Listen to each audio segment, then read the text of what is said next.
Hello friends, നമ്മുടെ പുതിയ വീഡിയോയിലേക്ക് എല്ലാവർക്കും സ്വാഗതം. ഇന്നത്തെ നമ്മുടെ വീഡിയോയിൽ ഗവി ട്രിപ്പുമായി ബന്ധപ്പെട്ട വിശേഷങ്ങളാണ്. നമ്മൾ പോകുന്നത് KSRTCയിലാണ്. നമുക്കറിയാവുന്നതുപോലെ തന്നെ വളരെ കുറച്ച് വാഹനങ്ങളെ ഗവി വഴി കയറ്റി വിടുള്ളൂ. അത് പ്രൈവറ്റ് വെഹിക്കിളുകളാണെങ്കിൽ നമുക്കത് മുൻകൂട്ടി അപ്പോയിൻമെൻ്റ് ഒക്കെ എടുക്കണം. എന്നാൽ KSRTC ആണെങ്കിൽ നമുക്കതിൻ്റെ ആവശ്യമില്ല. നമുക്കിത് നേരിട്ട് കുമളിയിൽ നിന്ന് പത്തനംതിട്ടയ്ക്ക് ഒരു ബസ്സാണ് ഉള്ളത്. നമുക്കത് രാവിലെ 5:30 എടുക്കും. ആ ബസ്സിനാണ് ഇന്നത്തെ നമ്മുടെ യാത്ര. ഞാൻ യാത്ര ആരംഭിക്കുന്നത് പെരുമ്പാവൂരിൽ നിന്നാണ്.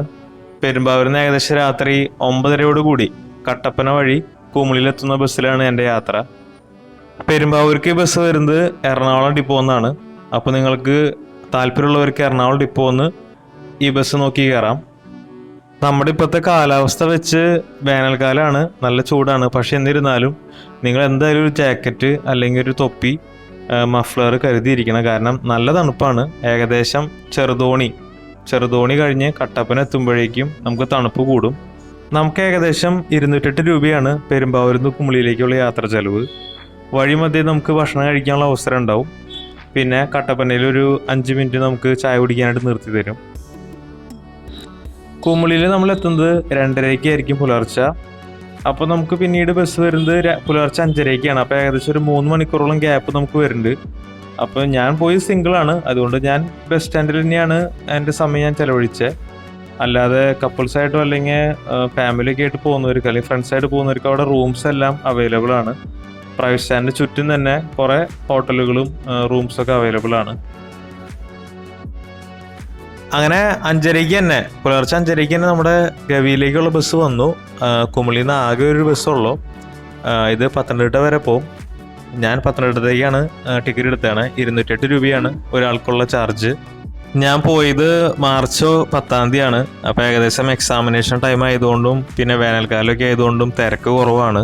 ടൂറിസ്റ്റേഴ്സായിട്ട് പറയാനായിട്ട് 3 പേര് തമിഴ്നാട്ടിൽ നിന്നുണ്ടായിരുന്നു. ബാക്കി എല്ലാവരും അവിടെ ഉള്ളവരെ തന്നെയാണ്. തണുപ്പിൻ്റെ കേസ് ഞാൻ ഒന്നുകൂടി പറയാണ്, ജാക്കറ്റ് അല്ലെങ്കിൽ മഫ്ലർ എന്തായാലും വേണം. കാരണം രാവിലെ നല്ല തണുപ്പാണ്. ഇതായിരുന്നു എൻ്റെ അവസ്ഥ രാവിലത്തെ.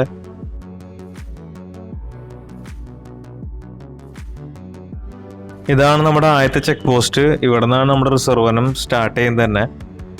ഞാൻ റെക്കമെൻഡ് ചെയ്യുകയാണെങ്കിൽ നമ്മൾ ഒരിക്കലും പത്തനംതിട്ടയിൽ നിന്ന് നമുക്ക് 2 ബസ്സുകളുണ്ട്, 5:30 6:30 രാവിലെ. അതിന് വരാൻ നിൽക്കണ്ടെന്ന് പറയുള്ളൂ. കാരണം അത് ഏകദേശം പകലെടുത്താലും ഒരു ജനവാസ കേന്ദ്രത്തോടെ ഒരു 30 കിലോമീറ്റർ ഓടിയിട്ടാണ് അത് കാട്ടിലേക്ക് കിടക്കുക.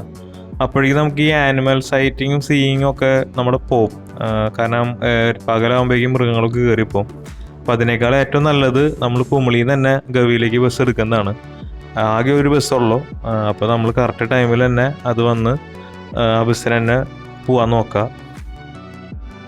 ആനകളൊക്കെ കാണുന്ന സ്ഥലങ്ങളാണ്. നമുക്ക് ഇതേപോലെ മലച്ചെരുവിൽ ആനകൾ ഉണ്ടാവും എന്നാണ് പറഞ്ഞത്. പക്ഷേ ഈ വേനൽക്കാലം ആയതുകൊണ്ടും കാടിനിപ്പോൾ അവർ തീയിട്ട് മൊത്തത്തിൽ പുതിയ പുല്ല് വരാനായിട്ട് മൊത്തം തീയിട്ട് ഇതാക്കിക്കണം. അപ്പോൾ അതിൻ്റെ ഭാഗമായിട്ട് എല്ലാ മൃഗങ്ങളും ഉൾവനങ്ങളിലേക്ക് പോയിക്കുകയാണ്. അപ്പോൾ ഒരു മാസം കഴിഞ്ഞ് കഴിഞ്ഞാൽ ഏകദേശം സീസൺ ആയിരിക്കും എന്നാണ് ഡ്രൈവറായിട്ടും പറഞ്ഞത്. ഏകദേശം 5 മണിക്കൂറോളം കാടിൻ്റെ നടുക്കോടുള്ളൊരു യാത്രയാണിത്. നമുക്ക് 2 പ്രധാനപ്പെട്ട ഗ്രാമങ്ങളാണ് ഇതിൽ വരുന്നത്. ഒന്ന് ഗവിയും പിന്നെ കൊച്ചുപമ്പ എന്ന് പറഞ്ഞത്.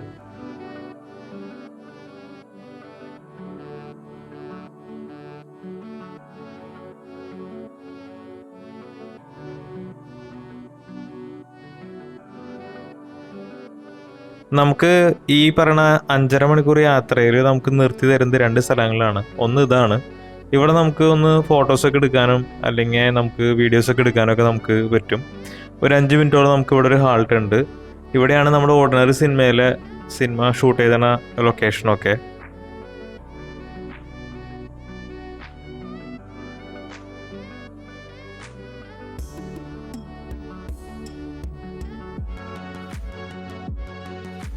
പിന്നെ നമുക്ക് യാത്ര ചെയ്യുമ്പോൾ കാണാൻ പറ്റുന്നത് പ്രധാനപ്പെട്ട ഡാമുകൾ എന്ന് പറഞ്ഞു കഴിഞ്ഞാൽ ഒന്ന് കക്കി ഡാം, പിന്നെ Moozhiyar dam, Anathode dam, Gavi dam.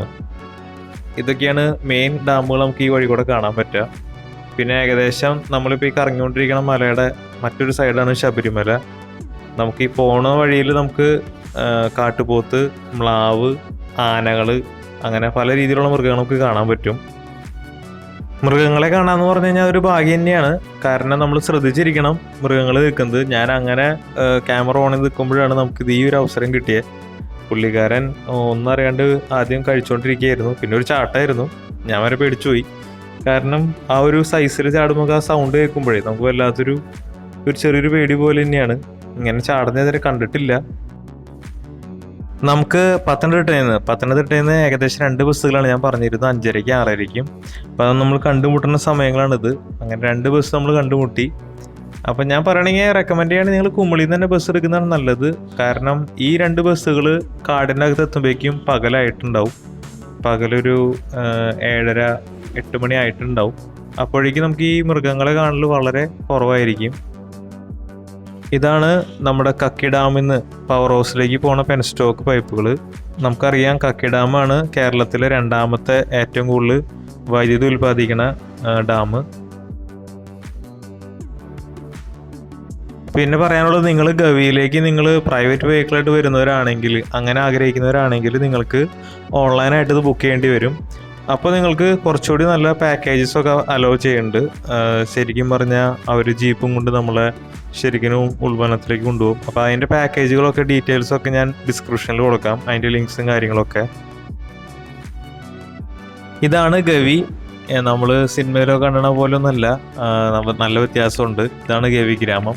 നമ്മൾ അടുത്ത് കാണാൻ പോകുന്നതാണ് ഗവി സിറ്റി എന്ന് പറയുന്നത്. നമ്മൾ ഉദ്ദേശിക്കുന്ന പോലെ കെട്ടിടങ്ങൾ നിറഞ്ഞിട്ടുള്ള സ്ഥലമൊന്നുമല്ല. കുറച്ച് കെട്ടിടവും ഒരു സഹകരണ ബാങ്കൊക്കെ കണ്ടു, പോസ്റ്റ് ഓഫീസൊക്കെ ആയിട്ട്. അതാണ് ഇവരെ ഗവി സിറ്റി എന്ന് പറയുന്നത്.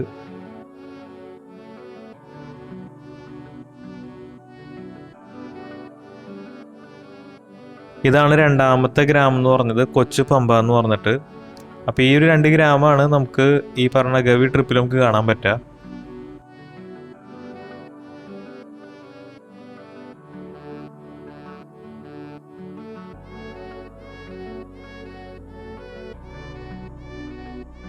വീഡിയോയിൽ തുടക്കം ഞാൻ പറഞ്ഞിരുന്നു, നമ്മൾ 2 സ്ഥലത്താണ് വണ്ടി നിർത്തുക. 2ാമത്തെ സ്ഥലത്താണ് ഇപ്പോൾ വണ്ടി നിർത്തിയിട്ടുള്ളത്. ഇത് നമ്മൾ ബ്രേക്ക്ഫാസ്റ്റ് കഴിക്കാൻ വേണ്ടിയിട്ടാണ്. നമുക്ക് ഇവിടുന്ന് ബ്രേക്ക്ഫാസ്റ്റ് കഴിക്കണമെങ്കിൽ നമ്മൾ ബസ്സിൽ കയറുമ്പോൾ തന്നെ കണ്ടക്ടറോട് പറയണം നമുക്കിങ്ങനെ ഫുഡിൻ്റെ ആവശ്യമുണ്ട്. എങ്കിൽ മാത്രമേ നമുക്ക് ഈ സ്ഥലത്ത് എത്തുമ്പോഴേക്കും അവർക്കത് റെഡിയാക്കി വെക്കാൻ പറ്റുള്ളൂ. ഞാൻ കഴിച്ചത് 3 പൂരിയും കറിയാണ്, ഒരു ചായയും. എനിക്ക് 78 രൂപയാണ് അതിന് ചിലവ് വന്നത്. അപ്പോൾ ഫ്രണ്ട്സ്, നമ്മുടെ വീഡിയോയുടെ അവസാനിക്കുകയാണ്. അപ്പോൾ ഗവിയുടെ ട്രിപ്പുമായി ബന്ധപ്പെട്ട വിശേഷങ്ങളാണ് ഇന്നത്തെ വീഡിയോയിൽ ഉണ്ടായിരുന്നത്. ഒരു KSRTC യാത്രയാണ്. അപ്പോൾ നമുക്കറിയാൻ പരിമിതികൾ അറിയാം. നമ്മളിത് ജസ്റ്റ് ഒരു ഓർഡിനറി ബസ്സിൽ യാത്ര ചെയ്യണ പോലെ ഒരു യാത്രയാണ്. നമുക്കത് ആസ്വദിച്ച് ആ രീതിയിലുള്ള കാഴ്ച നമുക്ക് കാണാം. പിന്നെ ഞാൻ പറയുകയാണെങ്കിൽ 1 മാസത്തിന് ശേഷം നിങ്ങൾ വരികയാണെങ്കിൽ കുറച്ചുകൂടി നല്ല രീതിയിൽ മൃഗങ്ങളെ എല്ലാവരെയും കണ്ട് നിങ്ങൾക്ക് നല്ല രീതിയിൽ ഈ ടൂർ ആസ്വദിക്കാം. അപ്പോൾ ഒന്ന് ട്രൈ ചെയ്യാം. അപ്പോൾ ഓക്കെ, അടുത്ത വീഡിയോയിൽ കാണാം. അപ്പോൾ നമ്മുടെ ചാനൽ ആദ്യമായിട്ട് കാണുന്നവരാണെങ്കിൽ സബ്സ്ക്രൈബ് ചെയ്യുക. വീഡിയോ ഇഷ്ടപ്പെടുകയാണെങ്കിൽ ലൈക്ക് ചെയ്യുക, ഷെയർ ചെയ്യുക. അപ്പോൾ ഓക്കെ, ബൈ.